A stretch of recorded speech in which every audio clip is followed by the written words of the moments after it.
असतो मा सद्गमय तमसो मा ज्योतिर्गमय मृत्योर्मामृतंगमय। ओम शांति शांति शांति। काशिका कक्षा 20 षष्ठी स्थानीय योगा सूत्र चल रहा है। षष्ठी स्थानीय योगा में जो मुख्य बात है पाठ की जो है ना, यहाँ संशोधन में कल भी चर्चा की थी। परिभाषेयम योग नियमार्था, ये परिभाषा संबंध का नियम करने के लिए, ये संबंध का नियम करने के लिए परिभाषा है। क्या संबंध का नियम कर रही है कि जहाँ अनेक संबंध प्राप्त होते हैं उनका नियम कर रही है कि अनियत योगा षष्ठी स्थानीय योगा एवं मंतव्य ना अन्य योगा। परिभाषेयम योग नियमार्थ मानी संबंध का नियम कर रही है ये परिभाषा। योग नियमार्थ शास्त्र में जो षष्ठी सा स्थानीय योगा एवं भवती नान्य योगा। षष्ठी स्थानीय योगा एवं इस कथन में एव कारस ततो अन्यत्र अवधारणम, जहाँ एव प्रयोग होता है उससे अन्य का अवधारण होता है, तो षष्ठी नियम श्रुति से प्रतीत होता है। फिर भी स्थान निमित्त का एव संबंधा षष्ठ्या वाच्य, स्थान निमित्तक जो संबंध है वो षष्ठी का वाच्य, इस अर्थ से संबंध नियमों विभवती इति भाव। तो स्थाने योगस्य निमित्त भूते सति सा प्रतिपत्तव्या, यहाँ स्थाने को अलग करके पढ़ना चाहिए। सभी पुस्तकों में ये गलत छपता चला जा रहा है, रेवली वाले संस्करण में भी शुद्ध नहीं हो पाया। स्थाने योगस्य निमित्त भूते, स्थाने का अर्थ खोला योगस्य निमित्त भूते सति सा षष्ठी प्रतिपत्तव्या। योग के निमित्त तत्व को प्राप्त होने पर, स्थान निमित्तक प्राप्त होने पर, आगे खोलेंगे इसी को। स्थान इति निमित्त सप्तमी योग संबंध, स्थान निमित्तक संबंधाए। स्थान जो है वो निमित्त सप्तमी है स्थाने, और योग संबंध को कहते हैं।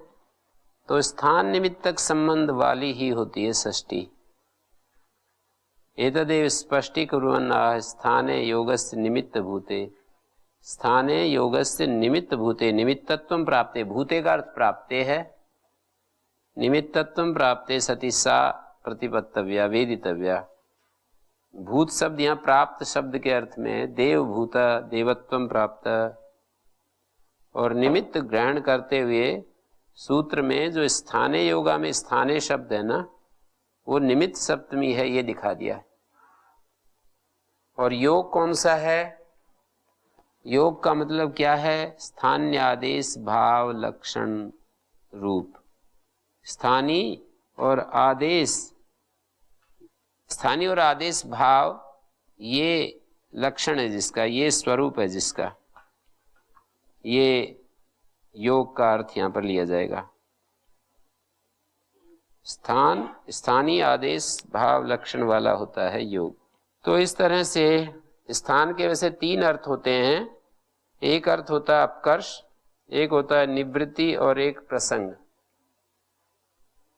तो जैसे अपकर्ष होता है गो स्थाने अश्वबद्धता, यहाँ पर अपकर्ष स्थान शब्द का अर्थ होता है कि गाय के स्थान में घोड़ा बांध दो, मानी इसको हटा करके घोड़ा बांध दो, गाय को हटा दो घोड़ा बांध दो ला करके। और श्लेष्मणा स्थाने कटुकम औषधम, ये निवृत्ति अर्थ है। श्लेष्मा की निवृत्ति के लिए कटु औषध है। कटु मानी यहाँ पर त्रिकटु जैसे होता है, सोंठ काली मिर्च पीपल, इनको त्रिकटु बोलते, त्रिकुटा नहीं बोलते, त्रिकटु। वहां पर हम छोटे थे तब सुनते त्रिकुटा, त्रिकुटा नहीं होता, त्रिकटु होता है। 3 कटु पदार्थ होते हैं, जैसे त्रिफला 3 फल होते हैं ना, हरड़ बहेड़ा आंवला, ऐसे त्रिकटु होता है। और ऐसे ही बहुत सारे 3 4 5 ऐसे ऐसे करके गिना रखे हैं आयुर्वेद में। कुछ ऊषण शब्द का पंचूषण, चतुरूषण ऐसे शब्द भी प्रयोग होता है। तो कटुकम औषधम या श्लेष्मा को निवृत्त करने के लिए ये है कटुक औषध है। और एक प्रसंग अर्थ होता है दर्भाणाम स्थाने शरई प्रस्तरितव्यम या आस्तरितव्यम। एक वो स्थान होता है जो श्रौत याग आदि करते हैं, तो उसमें एक वेदी नाम की जगह होती है, तो उस वेदी में बिछाते हैं सरकंडे वगैरह। दर्भाणाम स्थाने शरई, दर्भ के प्रसंग में शर का प्रस्तार करना चाहिए, वो बिछा देना चाहिए। तो दर्भ भी अपनी जगह रहते हैं, शर भी अपनी जगह रहते हैं, पर केवल हम बुद्धि भी परिणाम करते हैं ना कि इस प्रसंग विशेष में दर्भों के प्रसंग में शरों का प्रयोग करना है। दर्भाणाम स्थाने शरई प्रस्तरितव्यम, यहाँ प्रसंग अर्थ है। तो 3 अर्थ हो गए, यानी एक अपकर्ष,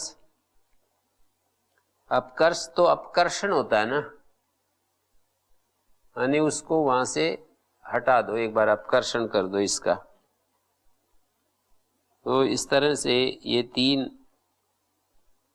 यदि हम निवृत्तिवाची ग्रहण करने लगेंगे या अपकर्ष करने लगेंगे तो शब्द अनित्य हो जाएंगे, ऐसा इनका देखना है।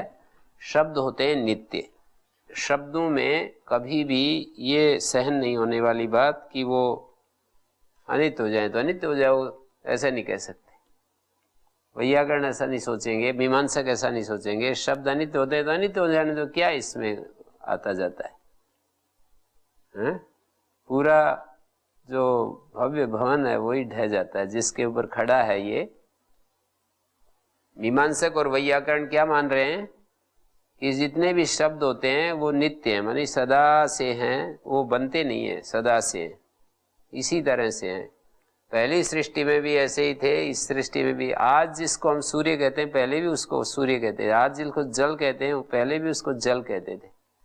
आज जिसको हम जो जो शब्द व्यवहार करते हैं, पृथ्वी, अग्नि, जिस जिस चीज के लिए ओम शब्द है, जैसे तो आत्मा शब्द है, प्रेम शब्द है, करुणा है, बहुत सारे अनंत शब्द राशि है, ये एक एक अर्थ को कहती है। और ये शब्द भी नित्य हैं, अर्थ भी नित्य हैं, और इन शब्द और अर्थ का वाच्यवाचक संबंध भी नित्य है सदा से। पहली सृष्टि में भी, इस सृष्टि में भी और आगे भी। शब्दार्थ संबंधों का नित्य पक्ष यदि हमारे को पता चल जाए तो फिर कम से कम विश्वास कर सकते हैं आत्मा के ऊपर, ईश्वर के ऊपर विश्वास तो कर सकते हैं। एक ज्ञान होता है, एक विश्वास होता है, तो विश्वास तो किया जा सकता है। ज्ञान तो की प्रक्रिया तो लंबी होती है, पर विश्वास तो एक क्षण में भी हो सकता है। ज्ञान तो ना हो, फिर बहुत लंबा समय अपेक्षित होता है। जीवन भी ना हो, ज्ञान पूरा जीवन भी लग जाए तो भी ना हो। वो तो हमारा प्रारब्ध, हमारा तीव्र संवेग, हमारा कितना चाह है, बढ़ी हुई इच्छा है, उसके ऊपर है ना। मृदु मध्य अधिमात्रत्व ततोपि विशेषा, तीव्र संवेगानाम आसन्ना। विश्वास तो हो सकता है इसके ऊपर क्या कि भाई ये शब्द हैं तो इनका कोई वाच्यार्थ भी है, काल्पनिक शब्द नहीं है ये। मतलब ऐसा नहीं है कि कल्पना में बोल रहे हैं, ऐसे ही कुछ कल्पना करके और किन्हीं चीजों का वर्णन कर रहे हैं। ये तो केवल भारतीय प्राचीन दृष्टि है, नहीं तो इस बिंदु पर बहुत अच्छे अच्छे लोगों को भी मैंने विचार करते हुए देखा। तो वो कहते हैं कि ये शब्द जो है ये तो केवल एक संकेत मात्र है, इससे संकेत है शब्द, तो बस किसी किसी चीज के लिए संकेत करते हैं। पर ये नित्य पक्ष को यदि किसी ने अच्छे से समझ लिया तो वो विश्वास तो कर ही लेगा कि ये शब्द है तो इस शब्द का वाच्यार्थ भी कोई ना कोई है। जैसे आत्मा शब्द है, ईश्वर शब्द है, ब्रह्म शब्द है, सत्य शब्द है, प्रेम शब्द है, करुणा शब्द है, समर्पण शब्द है। जितने भी शब्द हैं उनका एक एक अर्थ भी होता है। कुछ शब्दों का अर्थ मूर्त होता है, विजिबल होता है, हम आंखों से देख सकते हैं, समझ सकते हैं, पर कुछ शब्दों का जो अर्थ है वो केवल व्याख्या सापेक्ष होता है, व्याख्यान सापेक्ष होता है। उसको एक परिभाषा जैसे बना करके प्रस्तुत करना होता है।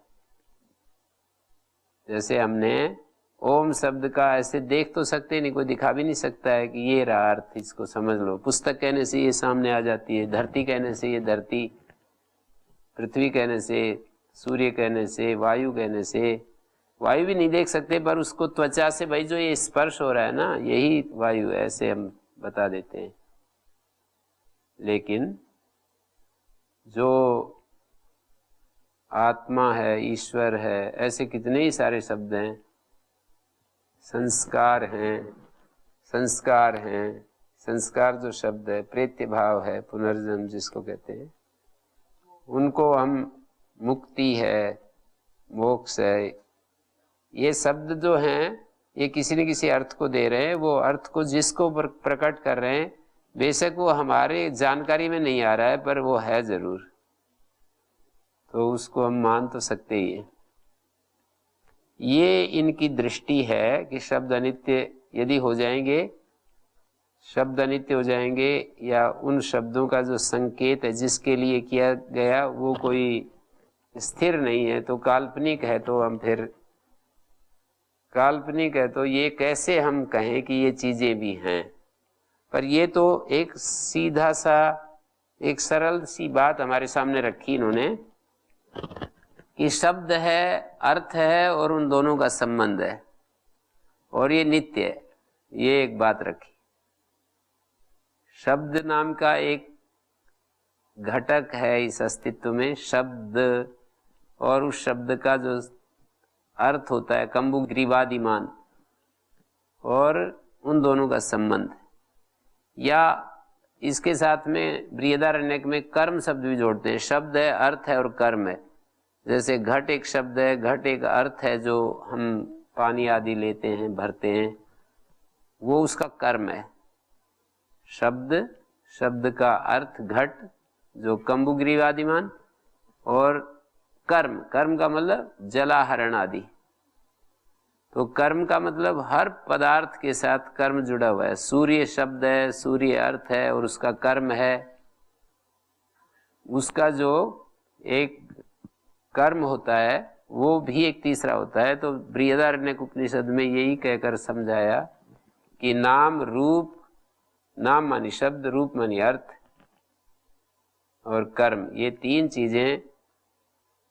तीन चीजें ही संसार है। नाम, रूप और कर्म। कर्म का मतलब वो जो अर्थ है उसका कर्म। जैसे गो एक शब्द है, गो एक अर्थ है, शासनादिमत्वम गोत्वम, और उसका कर्म है दूध आदि देना, चारा चरना, और उसके अपने द्वारा सृष्टि की, समष्टि की सेवा करना। मतलब समष्टि की सेवा होना समझ लीजिए, उसके माध्यम से सहज रूप से समष्टि की। क्योंकि मनुष्य के अलावा किसी के अंदर भी ये भावना तो उत्पन्न होती नहीं है कि मुझे ये करना है। मनुष्य के अंदर ही भावना उत्पन्न होती है और उस भावना से वो थोड़ा आगे बढ़ता है, और आखिरी में तो उसको भी यही करना पड़ता है। जैसे पशु जगत और सब देवता आदि हैं, वो अपने को अकर्ता भाव में स्वाभाविक प्रक्रिया से उनके अंदर है, तो मनुष्य भी आखिरी में तो फिर अकर्ता भाव में चला जाता है। शुरुआत तो कर्ता से करेगा कि मेरे को ये काम करना चाहिए और मुझे शास्त्र की आज्ञा है और मैं नहीं करूँगा तो मेरा पतन हो जाएगा, और ऐसे सारी बातें अपने को कर्ता बना करके और आगे बढ़ेगा, और करते करते फिर अकर्ता भाव में पहुंच जाएगा। नहीं तो फिर वो यदि वो अपने को शुरू में ही करता नहीं मानेगा तो कैसे आगे बढ़ेगा। प्रारंभ तो कर्तृत्व से ही होता है कि मैं कर रहा हूँ, मेरे को करना है, शास्त्र का आदेश है, मुझे करना चाहिए, मेरा कर्तव्य है, मुझे इसके सिवाय मेरी कोई गति नहीं है। अपने मैं को सामने लाकर प्रयास करता है और आगे बढ़ने पर उस मैं का त्याग कर देता है। जैसे गणित के सवाल निकालते हैं ना, मान लो 1 और 1 करके चलते जाते हैं और फिर उस 1 को छोड़ देते हैं। ऐसा आप लोग देखा होगा ना, मान करके चलते हैं 1 और फिर वो आगे चल करके उसको छोड़ देते हैं। जैसे किसी को वो होता है ना, ये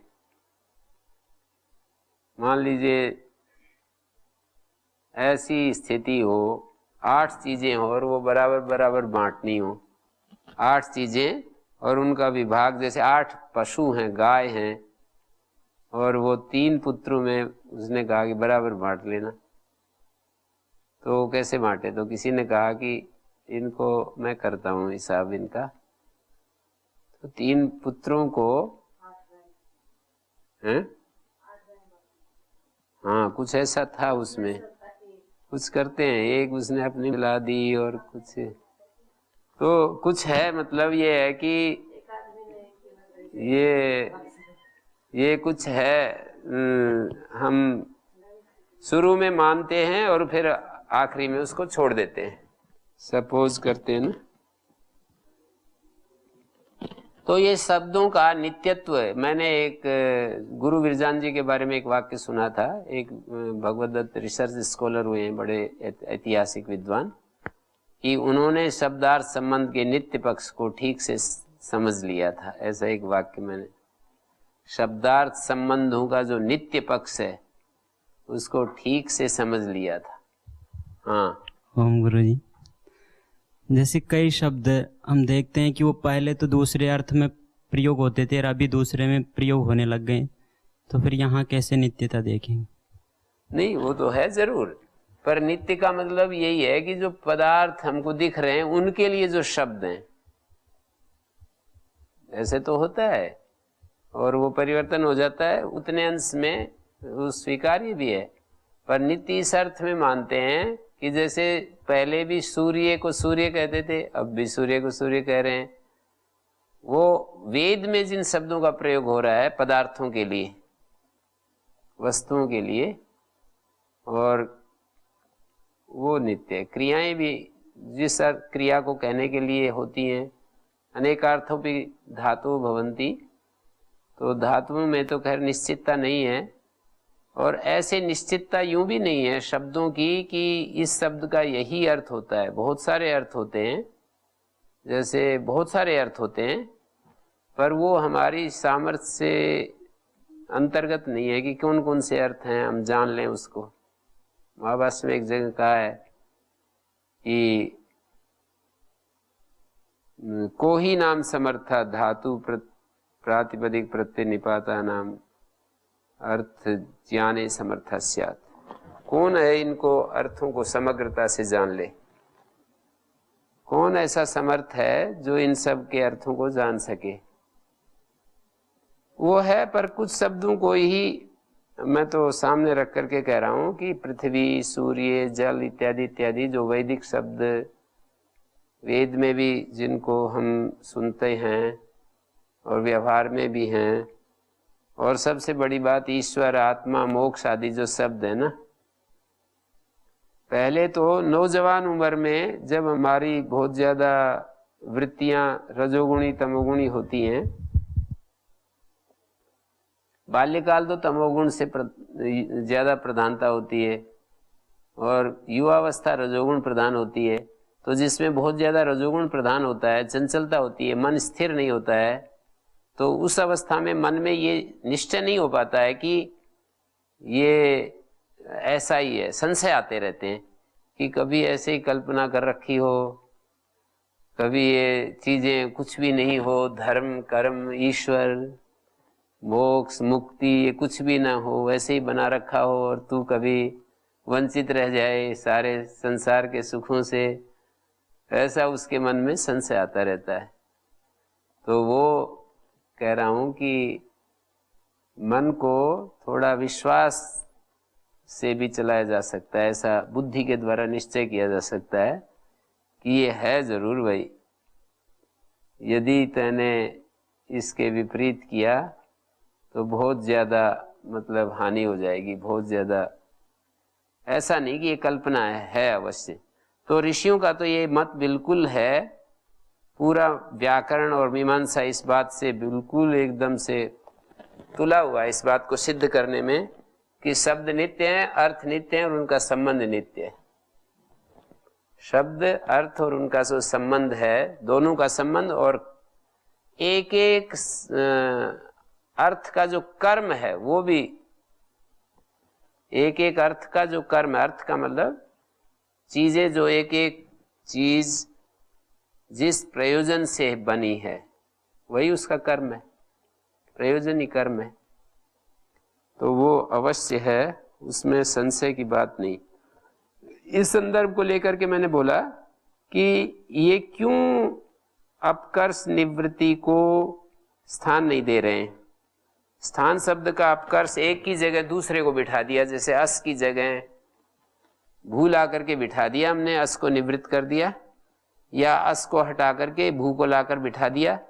तो इसमें क्या समस्या है?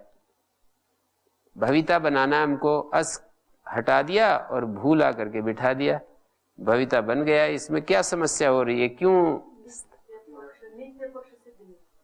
तो शब्द अनित्य हो जाएगा, ऐसा मतलब हेतु देते हैं कि नित्य वो होता है जिसमें कुछ परिवर्तन ना हो, कूटस्थ हो, अविचाली हो, जिसमें अपाय ना हो, अपाय उपजन विकार है ना, कूटस्थ ही नाम शब्दैर भवितव्यम, उपजन अपाय विकार इन सब धर्मों से रहित होना चाहिए नित्य को। तो इसलिए अपकर्ष नहीं मान रहे, निवृत्ति भी नहीं मान रहे, और भाष्यकार ने जगह जगह आप देखेंगे तो जहां जहां भी ये प्रसंग आया कि भाई आगम यदि होंगे तो अनित्य हो जाएंगे, ये शब्द अनित्य हो जाएंगे यदि शब्दों में आगम मानेंगे तो फिर बोले कि आदेश मानेंगे तो बोले आदेश में तो अनित्य नहीं होंगे, क्योंकि दोनों शब्द अपने अपने स्थान पर बने हुए रहेंगे। एक शब्द अपनी जगह, दूसरा अपनी जगह, हम उसकी जगह इसको बोल रहे हैं बस। बुद्धि भी परिणाम मात्र हमारा होगा। जैसे कहा कि गुरुकुल से पूर्व दिशा में और एक कॉलोनी है, और हमने कहा कि गुरुकुल से दक्षिण दिशा में एक दूसरी कॉलोनी है। तो हमारी एक बार वो बुद्धि बन गई, फिर वहां से दूसरी बुद्धि बन गई, अपनी जगह पर दोनों हैं। बुद्धि भी परिणाम हो गया, बुद्धि परिवर्तन मात्र हो गया। तो बुद्धि भी परिणाम मात्र होता है। तो जब एक के स्थान में दूसरा आदेश होगा तो अस अपनी जगह है, भू अपनी जगह है, हाँ दोनों ही बनी हुई हैं। अस्तिस्त संति, भविता भवितारो भवितारे, या भविष्यति भविष्यता भविष्यन्ति। आर्धातुक उसको बता दिया कि इस यहाँ पर ऐसे प्रसंग में भू बोला जाएगा, ऐसे प्रसंग में अस बोला जाएगा।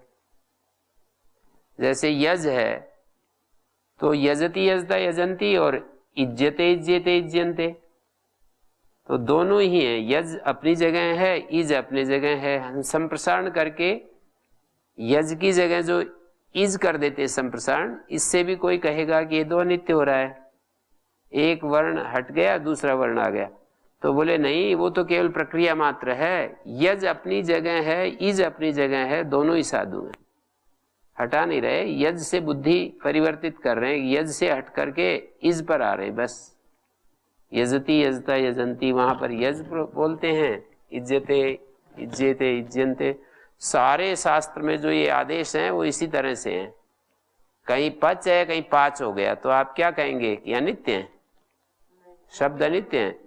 पचती पचता पचंती भी है, और पाचका इत्यादि पांच धातु है। मतलब जो भी परिवर्तित रूप होते हैं ना आदेशों के द्वारा, व्याकरण तय है, प्रकृति प्रत्यय आगम आदेश। तो आगम को तो स्वीकार नहीं किया। आगम यदि मानेंगे तो वो शब्दों में पहले नहीं था और उसमें आकर के जुड़ गया, समझ लो।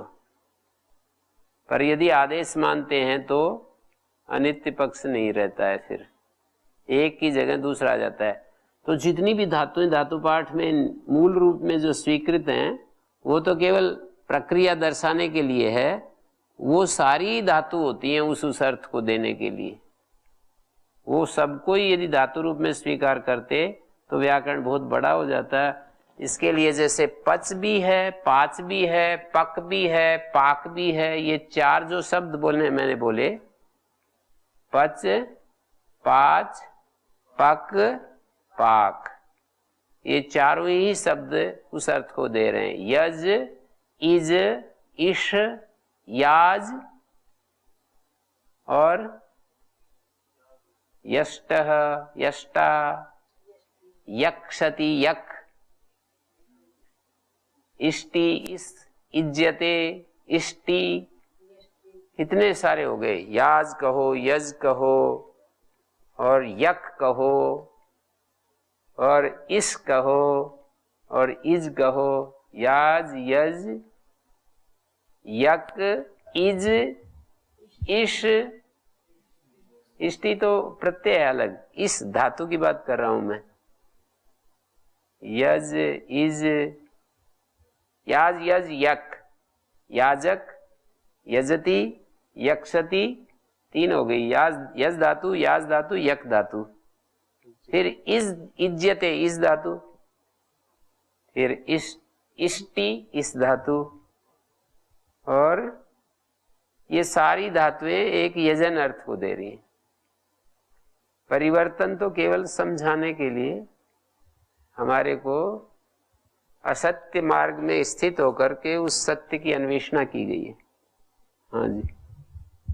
जैसे गुरुजी अपकर्ष और निवृत्ति भी माने तो केवल कंडीशन के भेदों से इनका स्थान बदल जाएगा। मतलब जैसे अस्थिर भू का उदाहरण दे रहे थे, तो जहां अस के स्थान में भू होगा तो उसके परे में या फिर पूर्व में प्रसंग बता दिया कि उसके प्रसंग में इसको बोलना है। हटा नहीं रहे हम, वहां से हटा नहीं रहे हैं। उसके प्रसंग में जैसे दर्भों के प्रसंग में सर बिछा रहे हैं, दर्भ अपनी जगह है, हटाने का मतलब वहां से हटा, उसको नष्ट कर रहे हैं, ऐसा नहीं है। निवृत्ति तो नष्ट के अर्थ में है, जैसे कटुकम औषधम, श्लेष्मा समाप्त कर रहा है, श्लेष्मा को, ये जो कटु औषध है।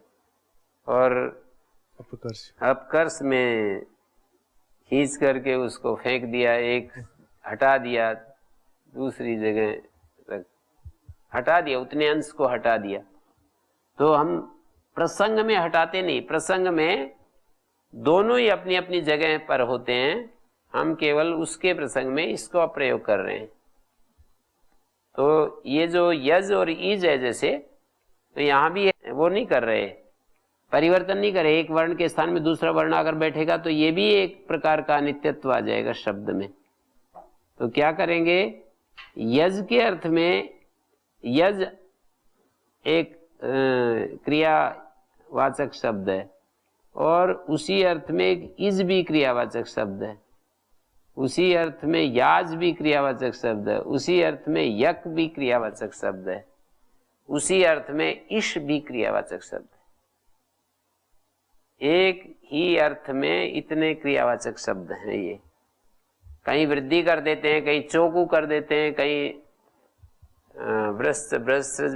ब्राजत छशाम श कर देते हैं, यष्टा, और कहीं यक्षति तो षडोकासी यक बन गया आखिर में जाकर के। जैसे जय को श किया ब्रस्त ब्रज सूत्र से, ब्रस्त ब्रज ब्राजत छशाम मूर्धन्य श किया, और फिर षडोकासी हो गया तो यक्षति बन जाता है ना। कुल मिलाकर के यक धातु है जो यजन को कहती है, कहीं याज धातु है यजन को कहती है, कहीं यज धातु यजन को कह रही है, कहीं इस धातु यजन को कह रही है, इस धातु यजन को कह रही है। ये सब, और इसी तरह से प्रत्यु में भी, ऐसे ही प्रत्यु में भी देखेंगे। कुल मिलाकर के मैं कहना चाह रहा हूं कि ये शब्द के नित्यत्व पक्ष पर इतना ज्यादा विचार किया है और इस पर इतना जोर दिया है इसलिए ऋग्वेदादि भाष्य भूमिका में शब्द नित्यत्व अनित्यत्व को वेद के नित्यत्व अनित्यत्व के साथ जोड़ करके देखा गया है। जो वेद के विषय हैं उनकी क्या क्या विषय हैं वेद में, तो उसमें प्रारंभ में ये भी एक चर्चा चलाई कि शब्द नित्य हैं, तो वेद के जो कथ्य है, वेद में जिन चीजों को कहा है वो यथार्थ है और वो नित्य समझना चाहिए। मतलब इस सृष्टि में भी, पहली सृष्टि में भी। जैसे गुरुजी ब्रुवो वची है, तो ब्रुव के स्थान में वच आदेश होता है आर्ध धातु के विषय में, तो जहां जहां आर्ध धातु का विषय मिलेगा वहां वहां वच आदेश हो जाएगा, उसको हम लोग मान लेंगे अपकर्ष, मतलब ब्रुव के स्थान में वच हो गया है। अब ये प्रसंग हो गया। ये अपकर्ष तो मैं अपकर्ष में मतलब उसको अपकर्षण करना, मतलब उसको खींच लिया, खींच नहीं रहे हैं, खींचना विचना कुछ नहीं कर रहे, हम केवल प्रसंग में बोल रहे हैं, बस वो अपनी जगह पर हैं। हाँ, तो बाकी जैसे सार धातु के विषय रहेंगे तो वहां पे ब्रुव तो वो प्रसंग अर्थ हो गया ना, जो आप उसको अपकर्ष कहना चाह रहे हैं वो प्रसंग बन गया। अपकर्ष में मतलब वहां से ऐसे हटाना पड़ता है, तो प्रसंग में हटा नहीं रहे। सभी विषयों में कैसे हट जाएगा गुरुजी? जैसे अपकर्ष में माने तो सभी विषयों में कैसे हट, मतलब जैसे सार धातु विषय में भी ब्रू के स्थान में वच आदेश कैसे पाने लगेगा? नहीं, अपकर्ष शब्द का अर्थ पर कह रहा हूं। अपकर्ष में शब्द अनित्य होने लगेंगे, क्योंकि अपकर्ष का मतलब होता है कि अपकर्षण करना, वहां से खींचना, और शब्द तो एक रस भरे हुए हैं और स्थिर हैं, उनको खींच नहीं सकते, हटा नहीं सकते हम। एक शब्द में जो शब्द, एक कोई हमारा साधु शब्द है और उसमें वो शब्द वहां पर बोला जा रहा है, तो उसका अपकर्षण नहीं कर सकते। माने भवती, भविता या भविष्यति बनाने के लिए अस को हमने हटा दिया, अस रहने दो और भू भी रहने दो, केवल बुद्धि भी परिणाम करो। शब्दों को एक के स्थान पर दूसरे को बिठाने की जो प्रक्रिया है केवल बच्चों को समझाने के लिए, एक्चुअल में हम क्या करते हैं, केवल बुद्धि भी परिणाम करते हैं। वो जहां है वहीं पर हम केवल एक दृष्टि मात्र डालते हैं, उसको हटाते नहीं है कि अस्तिस्त संति, अस पर दृष्टि डाली, और दूसरा है भविष्यति, तो वहां पर बस भू भव दृष्टि डाल दी। यदि हम ऐसा समझ रहे हैं कि हम तो उसके प्रसंग में ये बोल रहे हैं, आर्धातुक विषय में अस की जगह हम भू बोल रहे हैं, तो प्रसंग को ही आप व्याख्या कर रहे हैं। प्रसंग का मतलब ये है कि इस प्राप्ति में यह प्राप्ति, प्रसंग का मतलब प्राप्ति, इतना ही समझना है हमको। तो स्थाने योगस्य निमित्त भूते सती सा प्रतिपत्तव्य, स्थान शब्दस्य प्रसंगवाची, यथा दर्भाणाम स्थाने शरई प्रस्तरितव्यम दर्भाणाम प्रसंगे इति गम्यते, एवं यापि अस्ते स्थाने प्रसंगे भू भवति। दर्भों के ये एक उदाहरण दिया है, दर्भाणाम स्थाने दर्भाणाम प्रसंगे इति गम्यते, एवं यापि अस्ते स्थाने प्रसंगे भू भवति, भविता भवितुम भवितव्यम। अस के प्रसंग में, अस की प्राप्ति में, अस की प्राप्ति में भू का प्रयोग होता है। यहां पर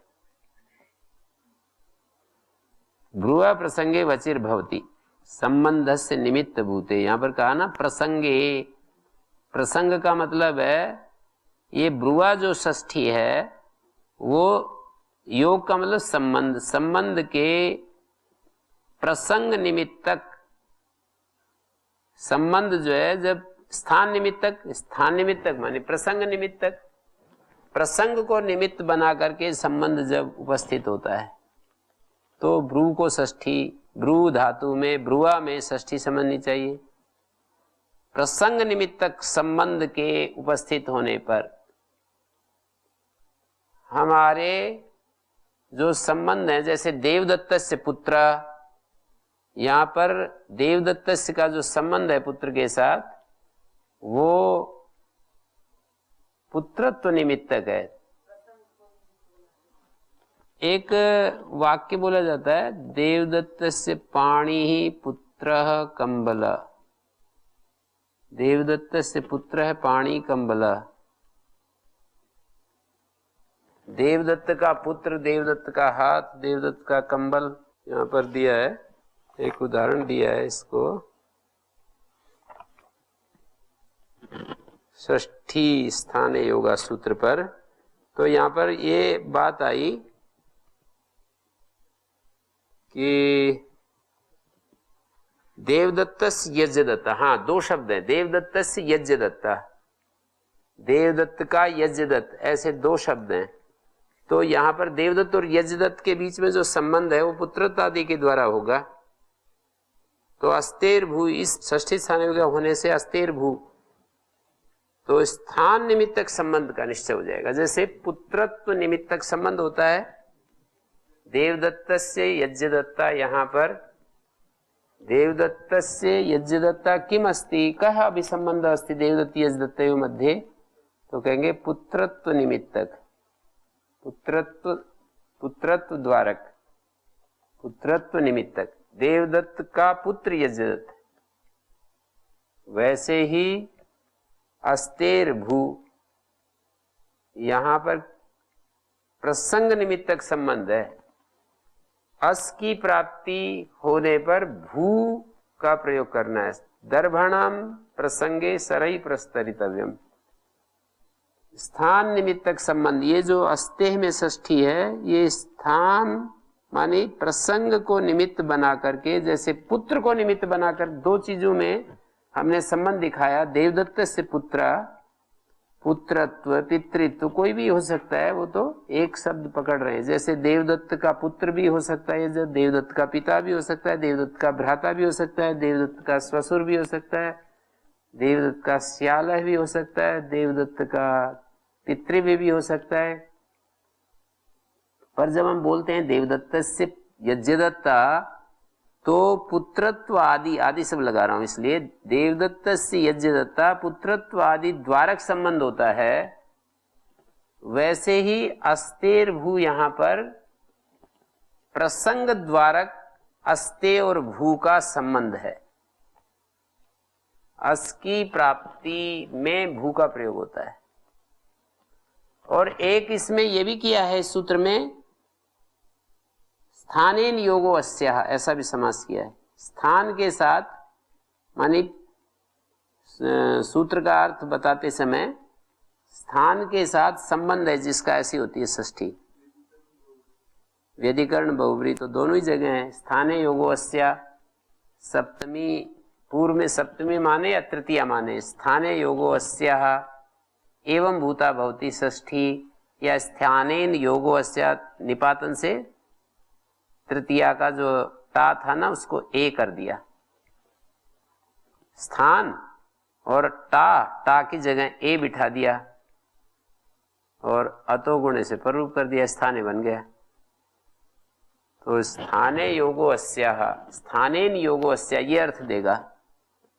अस्या मानी षष्ठ्या, ब्रुवो वची जैसे षष्ठी है, ब्रुआ में स्थान के साथ योग है जिसका, ऐसी होती है ये षष्ठी। योग मानी संबंध, योग का अर्थ संबंध होता है। षष्ठी स्थाने योगा, संबंधस्य स्थान निमित्तके सति, स्थान निमित्तक संबंध वाली षष्ठी के क्या है, अनियत योगा षष्ठी, अनियत संबंध वाली षष्ठी स्थान निमित्तक संबंध वाली होती है। जिस षष्ठी का हमें पता नहीं चल रहा है कि क्या करें इसका। जैसे कोई कहे कि लोक में देवदत्त से यज्ञदत्ता किस निमित्तक षष्ठी माने, या देवदत्त से पाणी या किस निमित्तक संबंध को लेकर के कहें, तो कहेंगे कि देवदत्त से पाणी में तो अवयव अवयवी संबंध है, देवदत्त से पुत्रा में जन्य जनक संबंध है, देवदत्त से कंबला या स्वस्वामी संबंध है, देवदत्त से कंबला स्वस्वामी संबंध है। ऐसे ही यहाँ पर जब हम ये कहेंगे अस्तेर भू या ब्रुवो वची, जब हम कहेंगे तो ये संबंध अवयव अवयवी संबंध, जन्य जनक संबंध, स्वस्वामी संबंध, ये निश्चित नहीं हो पा रहे। भ्रू का अवयव वच होती है, ये बन नहीं पा रहा है, तो आचार्य कह रहे हैं षष्ठी स्थानीय होगा। ये जो षष्ठी है, ये षष्ठी संबंध निमित्त वाली, संबंध निमित्तक होगी। पुत्रत्व निमित्तक षष्ठी होती है देवदत्तस्य में। देवदत्तस्य यज्ञदत्ता यहाँ पुत्रत्व निमित्तक षष्ठी है, भ्रुववची में संबंध निमित्तक षष्ठी है। मानी भ्रू क्या कहना चाहिए, ये प्रसंग निमित्तक, स्थान निमित्तक माने प्रसंग निमित्तक। इस षष्ठी का निमित्त क्या होगा, प्रसंग निमित्त। जैसे देवदत्त से यज्ञदत्ता में षष्ठी का निमित्त क्या है, वहां पर पुत्रत्व आदि संबंध को लेकर, यहां पर प्रसंग निमित्तक संबंध को लेकर। यहां पर जो ब्रुवावची में, ब्रुवा में जो षष्ठी होगी वो प्रसंग निमित्त को लेकर के, पुत्रत्व निमित्त को लेकर, प्रसंग निमित्त को लेकर, स्वनिमित्तक, अवयव निमित्तक, ऐसे अलग अलग होते हैं ना षष्ठी के। देवदत्तस्य पाणी, देवदत्तस्य कंबला, देवदत्तस्य यज्ञदत्ता। तो देवदत्तस्य यज्ञदत्ता यहाँ पुत्रत्व निमित्तक संबंध है षष्ठी का। पुत्रत्व निमित्त के कारण से षष्ठी प्रयुक्त हुई है, पुत्रत्व निमित्त को लेकर। कहीं पर स्वस्वामी संबंध को लेकर षष्ठी, कहीं पर जन्य जनक संबंध को लेकर। भ्रुवावची में षष्ठी है, वो ये सूत्र बनाने के कारण पाणिनि हमको दिशा देते हैं कि यहाँ प्रसंग निमित्तक षष्ठी समझ लो। भ्रू का प्रसंग, भ्रू के प्रसंग में, ऐसा अर्थ कर लो। भ्रुवा में तो षष्ठी है, जैसे हम कहते हैं देवदत्तस्य यज्ञदत्ता, देवदत्तस्य पुत्रः यज्ञदत्ता, हम पुत्र जोड़ देते हैं वहां। देवदत्तस्य पाणी, यहां पर देवदत्तस्य अवयवः पाणी, ऐसा अवयव जोड़ देते हैं। देवदत्तस्य कंबला, यहां पर देवदत्तस्य स्वः कंबला, ऐसा जोड़ देते हैं। तो ब्रुवावची में क्या जोड़े, तो कहते हैं ब्रुवः, ब्रुवः प्रसंगे। ब्रुवः वची है, दो है ना, जैसे वहां देवदत्तस्य यज्ञदत्ता, ऐसे ब्रुवावची। तो यहाँ क्या जोड़ना है, ब्रुवः प्रसंगे वची। जैसे वहां भी वाक्य पूरा हो जाता है ना, देवदत्तस्य पुत्रः यज्ञदत्ता, देवदत्तस्य अवयवः पाणी, देवदत्तस्य स्वः कंबल, ऐसा जोड़ने से हमारा वाक्य पूरा हो जाता है, सही हो जाता है। ऐसे यहां पर भी ब्रुवः प्रसंगे वची। ब्रुववची को किस तरह से देखें, लोक में तो हम कोई ना कोई संबंध खोज लेते हैं, यहां पर दो शब्द होते हैं ब्रुववची, तो सूत्रकार ने ये दिशा दी कि यहां पर ऐसा कर लो, ब्रुवा प्रसंगे वची। प्रसंग निमित्तक संबंध को कहती है, प्रसंग निमित्त वाली ये षष्ठी है। स्थान के साथ मानी प्रसंग के साथ संबंध रखने वाली होती है ये षष्ठी। ब्रुवा में जो षष्ठी है वो प्रसंग के साथ संबंध, या तो तृतीया करेंगे तो स्थानेन संबंधो अस्य मानी प्रसंगेन संबंधो अस्य, प्रसंग मानी उसकी प्राप्ति, प्राप्ति, ब्रू की प्राप्ति में वच का प्रयोग है। कहीं विशेष स्थल में ब्रू की प्राप्ति हो रही है तो वच का प्रयोग है। स्थाने योगस्य संबंधस्य निमित्त भूते सति सा प्रतिपत्तव्या, मानी स्थाने संबंधस्य स्थाने निमित्त भूते, ऐसे जुड़ रहा है। स्थाने को निमित्त भूते के साथ जोड़िए। स्थाने निमित्त भूते, प्रसंगे निमित्त भूते, निमित्तत्वं प्राप्ते, प्रसंगीय निमित्तत्व को प्राप्त। निमित्त कहो तो क्या होता है, किन निमित्त की यम षष्ठी, ऐसा प्रश्न का उत्तर मिल जाता है। किस निमित्त को लेकर, क्योंकि षष्ठी सारी की सारी किसी न किसी निमित्त को लेकर के चलती है। देवदत्तस्य यज्ञदत्ता, देवदत्तस्य पुत्रा, देवदत्तस्य पाणी, देवदत्तस्य, ऐसे बोलते चले जाओ। तो किसी निमित्त को लेकर के देवदत्तस्य में षष्ठी है, उसका जो संबंधी है और देवदत्त का जो संबंध बताया जा रहा है संबंधी में, वो संबंधी देवदत्तस्य यज्ञदत्ता, यज्ञदत्त संबंधी है, देवदत्त का संबंध बताया, लेकिन उस संबंधी के साथ देवदत्त का संबंध किन निमित्तक है ये हमारे को देखना पड़ता है। तो लोक में तो देख लेते हैं, प्रसंग आदि से देख लेते हैं, व्यवहार से देख लेते हैं, शास्त्र में कुछ पता नहीं चल रहा था कि ब्रुववची, ब्रू का संबंधी जो वच है वो किन निमित्तक है, किस निमित्त को लेकर के इसको ये संबंधी देखा जाए। तो पाणिनि ने दिशा दे दी कि प्रसंग निमित्तक अर्थात ब्रू के प्रसंग में वची साधु होती है। ऊपर से ये बात बोलनी पड़ेगी, साधु होती है। ब्रू के प्रसंग में वच का प्रयोग साधु होता है।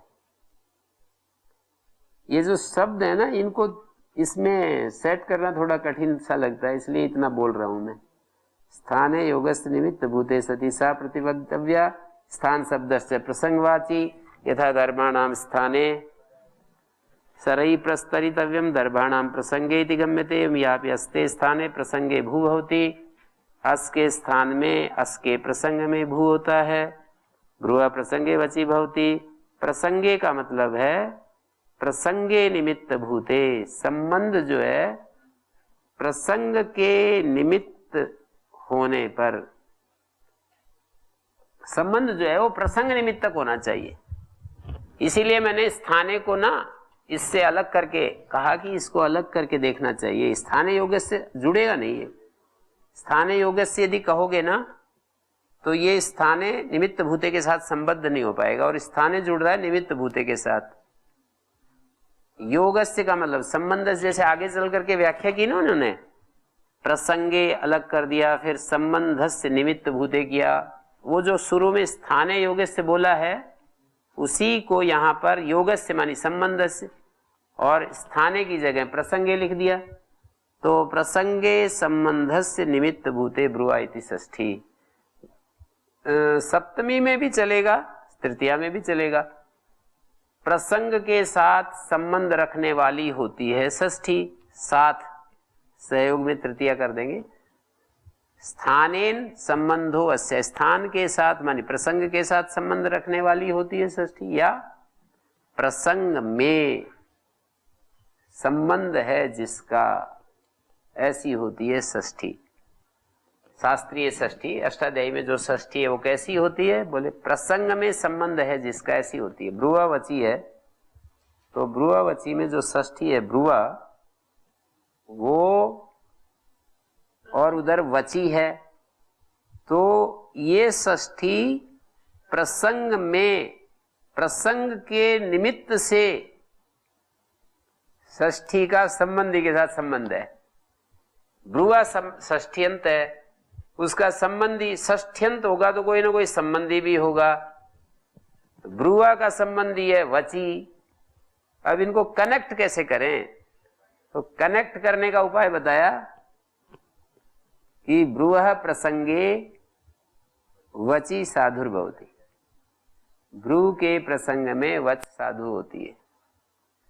तो ये जो षष्ठी है ब्रुआ में, वो प्रसंग निमित्तक, निमित्त वाली हो गई, और संबंधी सूत्र में कही रखा है वची। बहवो ही षष्ठ्यर्थ स्वस्वामी अनंतर समीप समूह विकार अवयवाद्या, बहुत सारे षष्ठ्यर्थ हैं। स्वस्वामी संबंध, अनंतर, समीप, समूह, विकार, अवयव, तत्र यावंता शब्दे संभवन्ति ते सर्वेषु प्राप्तेषु नियम करते। नियम परिभाषा तो नियम ही करते हैं। सब शब्द में जितने भी प्राप्त हो रहे थे नियम कर दिया। षष्ठी स्थाने योगा, स्थाने योगो अस्या इति व्यधिकरणो बहुरी। षष्ठी जो है स्थान में संबंध वाली होती है। षष्ठी स्थान में या स्थान के साथ, निपातन से सप्तमी का लुक हो रहा है। सुबह धातु प्रातिपदिक को बहुब्री करेंगे तो लुक पाएगा, तो निपातन से अलुक हो रहा है। बोलिए। गुरुजी, इस शास्त्र में सर्वत्र षष्ठी का प्रसंग निमित्तक संबंध, अनियत संबंध वाली षष्ठी, जहाँ संबंध नियत हो जाएंगे, अवयव अवयवी संबंध नियत हो जाएगा। ज्यादातर अवयव अवयवी देखते हैं, अवयव अवयवी संबंध जहाँ नियत हो जाएगा वहां तो वही चलेगा। और जहां ऐसा संबंध हमें मिल नहीं पा रहा, जैसे आता उपधाया, तो अंगस्य उपधाया अतः, अंग और उपधा में क्या संबंध है? अवयव अवयवी भाव संबंध, अंग है उसकी उपधा, उसकी उपधा है। और अतः स्थाने जो हम कह रहे हैं, अतः प्रसंगे आकार साधुर्भवती इति नीति प्रत्यय परता, तो अतः स्थाने जो है वो वहां पर ये षष्ठी स्थानीय होगा का स्थाने उपस्थित हो जाएगा। आर धातु का शेड बला दे, तो वहां पर आर धातु का से आगम संबंध में तो इस तरह से कुछ आद्यंतोट की तो सूत्र का भाष्यकार ने अर्थ कुछ विशेष किया है। आर धातु का से इट आगमो भवती सच आदिर भवती, आर धातु जो प्रत्यय है उसका वहां ये ऐसा नहीं लगेगा, ये स्थाने नहीं लगेगा, वहां अवयव अर्थ लगेगा, आदि अवयव भवती, इट आदि अवयव भवती, अर्थात तव्य की जगह इतव्य, वहां भी बुद्धि विपरिणाम करते हैं। जैसे पातव्य, पातव्य की जगह पठितव्य, तव्य के प्रसंग में इतव्य साधु होता है।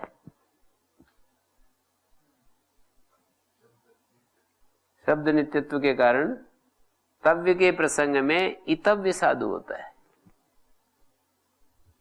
गुरुजी, हम प्रसंग निमित्तक षष्ठी मान रहे तो शब्द का जो कूटस्थ धर्म है वो खंडित नहीं हुआ। हाँ, यदि अन्य प्रकार से षष्ठी मानेंगे तो खंडित हो जाएगा। हाँ, यही बात इनकी है। शब्द का नित्य पक्ष खंडित नहीं होता, और अन्य प्रकार से मानेंगे तो शब्द का जो नित्य पक्ष है वो खंडित हो जाएगा। बस केवल इतनी सी बात है, बस इतना इसके लिए समझाने के लिए इतना आद्यंतोटक तो सूत्र भाष्य को आप देखेंगे कितना कठिन कठिन है, वहां पर उसको कितनी संगति लगाई है, वो बहुत जटिल है वो प्रसंग आद्यंतोटकितो वाला। और दादा घुदाप सूत्र देखिए, स्थानीय वदादेशो अनल विदो सूत्र देखिए, इतना तो मेरे को याद आ रहा है। स्थानीय वदादेशो अनल विदो में बुद्धि भी परिणाम बताया है, शब्द का अनित्यत्व पक्ष को बचाने के लिए। कोई आदमी कहता है कि इस गांव से पूर्व दिशा में आम्र के पेड़ हैं, फिर कहता है कि उत्तर दिशा में जो ये बड़े बड़े पत्ते वाले और अवरोहवान जो पेड़ हैं, नग्रोध के पेड़ हैं, तो उसकी आम्र बुद्धि हुई पहले, फिर नग्रोध बुद्धि हो गई। अपनी जगह आम्र बुद्धि, अपनी जगह नग्रोध बुद्धि है। तो केवल इस प्रक्रिया से हम बुद्धि भी परिणाम मात्र करते हैं। शब्द अपनी सामने रखा है, उसको ऐसे हटा नहीं रहे, हम इधर उधर नहीं कर रहे। एक शब्द से दूसरे शब्द पर हम केवल दृष्टि डाल रहे हैं। देखने वाला एक शब्द से दूसरी जगह में स्थित चीज के ऊपर दृष्टि डाल रहा है, वो ऐसे खींचता नहीं कर रहा है, हटा नहीं रहा है उसको। जैसे हम लोग ऐसे बैठे बैठे देख रहे हो, एक बार वो उस चीज को देखा, फिर उस चीज को देखा, बस उसमें तो क्या कूटस्थैर नाम शब्दैर भवितव्यम अविचालई अनपायोपजन विकारी भी, कूटस्थैर नाम शब्दैर भवितव्यम अविचाली अनपायोपजन विकारी भी, अनपाय उपजन विकारी, इनसे रहित होना चाहिए। वो अपाय नहीं होना चाहिए, उपजन नहीं होना चाहिए, विकार नहीं होना चाहिए। शब्द जो कूटस्थ शब्द है ना, कूटस्थैर नाम शब्दई अवृद्धि इत्यादि इत्यादि, इसमें बहुत सारे शब्द, जैसे नित्येषु नाम शब्देषु कूटस्थैर विचाली भीर वर्णैर भवितव्यम अनपायोपजन विकारी भी। हाँ, शुरू में भी है ये, मैंने दूसरी जगह से पढ़ा है। नित्येषु नाम शब्देषु कूटस्थैर विचाली भी वर्णई भवितव्यम अनपायोपजन विकारी भी, और ये भी है पसपसानिक में 97वें पृष्ठ पर आपने बता दिया। और यहां भी तो है, ध्रुवम कूटस्थम अविचाली अनपायोपजन विकारी अनुत्पत्ति अवृद्धि अव्ययोगी तन्नित्यम। कूटस्थम अविचाली अनपायोपजन विकारी अनुत्पत्ति अवृद्धि अव्ययोगी, तो कई जगह आता रहता है, बहुत आता है। तो ठीक है। ओम शांति शांति शांति।